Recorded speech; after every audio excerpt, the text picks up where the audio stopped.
Iron ബ്രഷിൽ ഇവിടെയാണ് സ്റ്റീമിന് ആവശ്യമായ വെള്ളം ഒഴിക്കേണ്ടത്. അതിനായി നമുക്കൊരു ചെറിയ മെഷറിംഗ് കപ്പ് തന്നിട്ടുണ്ട്.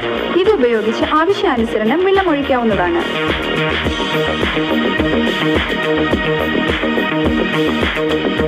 പ്ലഗ് ചെയ്തതിനു ശേഷം നമുക്ക് ഈ സ്റ്റീം അയൺ ബ്രഷ് ഉപയോഗിച്ച് അയണിംഗ് സ്റ്റാർട്ട് ചെയ്യാം. ഈ സ്വിച്ച് സ്റ്റീം പമ്പ് ചെയ്യാനുള്ളതാണ്. ഇതുപയോഗിച്ചാണ് ചുളിവുകൾ ഇല്ലാതാക്കുന്നത്. നോക്കൂ, എത്ര ഭംഗിയായാണ് ചുളിവുകൾ ഇല്ലാതാവുന്നത്. ഉടനെ തന്നെ മിസ് കോൾ ചെയ്യൂ. കുറഞ്ഞ സ്റ്റോക്കുകൾ മാത്രമാണ് സ്റ്റീം അയൺ ബ്രഷിനുള്ളത്. ടോറ സ്റ്റീം അയൺ ബ്രഷ് നിങ്ങൾക്ക് ലഭിക്കുന്നു വെറും 1350 രൂപയ്ക്ക്. ഈ കാണുന്ന നമ്പറിലേക്ക് ഒരേ ഒരു മിസ്ഡ് കോൾ ചെയ്യൂ. നമ്പർ 0223003888.